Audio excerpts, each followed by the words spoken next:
Selamat pagi jemaat yang dikasihi Tuhan. Mari dalam salam pagi akhir pekan ini kita kembali melanjutkan pembacaan firman Tuhan dari kitab Imamat pasal yang ke-17. Tuhan berfirman kepada Musa, "Berbicaralah kepada Harun dan kepada anak-anaknya dan kepada seluruh orang Israel dan katakan kepada mereka, inilah firman yang diperintahkan Tuhan. Setiap orang dari kaum Israel yang menyembelih lembu atau domba atau kambing di dalam perkemahan atau di luarnya, tetapi tidak membawanya ke pintu kemah pertemuan untuk dipersembahkan sebagai persembahan kepada Tuhan di depan kemah suci Tuhan, hal itu harus dihitungkan kepada orang itu sebagai hutang darah, karena ia telah menumpahkan darahnya, dan orang itu haruslah dilenyapkan dari tengah-tengah bangsanya." Maksudnya, supaya orang Israel membawa korban sembelihan mereka yang biasa dipersembahkan mereka di padang kepada Tuhan ke pintu kemah pertemuan dan dengan menyerahkannya kepada imam untuk dipersembahkan kepada Tuhan sebagai korban keselamatan. Imam harus menyiramkan darahnya pada mezbah Tuhan di depan pintu kemah pertemuan dan membakar lemaknya menjadi bau yang menyenangkan bagi Tuhan.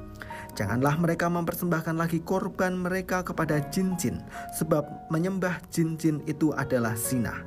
Itulah yang harus menjadi ketetapan untuk selama-lamanya bagi mereka turun-temurun.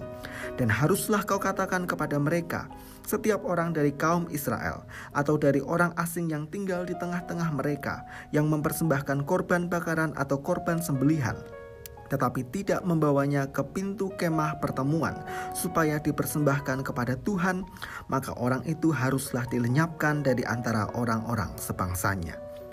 Setiap orang dari bangsa Israel dan dari orang asing yang tinggal di tengah-tengah mereka yang makan darah apapun juga, aku sendiri akan menentang dia dan melenyapkan dia dari tengah-tengah bangsanya. Karena nyawa makhluk ada di dalam darah, dan aku telah memberikan darah itu kepadamu di atas mezbah untuk mengadakan pendamaian bagi nyawamu. Karena darah mengadakan pendamaian dengan perantaraan nyawa. Itulah sebabnya aku berfirman kepada orang Israel, seorang pun di antaramu janganlah makan darah. Demikian juga orang asing yang tinggal di tengah-tengahmu tidak boleh makan darah.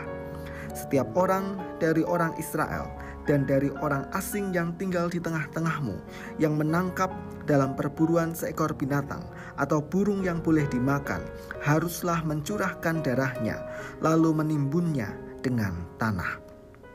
Karena darah itulah nyawa segala makhluk.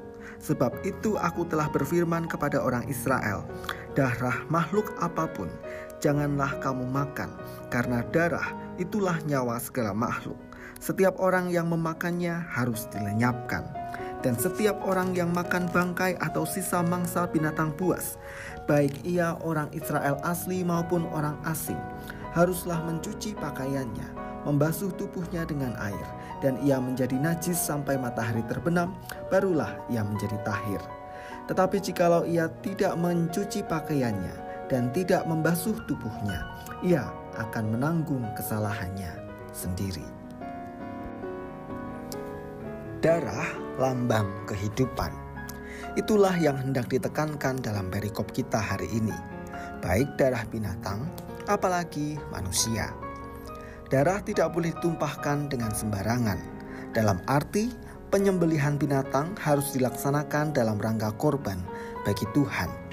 Sekalipun dimanfaatkan sebagai makanan, umat Israel tidak boleh sembarangan menyembelih binatang sesuka hati. Darahnya harus dibawa ke pintu kemah pertemuan, dipersembahkan bagi Allah, atau harus ditimbun dengan tanah. Darah tidak boleh dimakan. Teks kita hendak mengingatkan bahwa kita harus menghargai setiap kehidupan di muka bumi ini. Tentu kita sedih ketika mendengar adanya pembantaian binatang hanya karena faktor kepentingan, apalagi sampai menghilangkan nyawa manusia. Mari kita jaga setiap kehidupan yang Tuhan beri.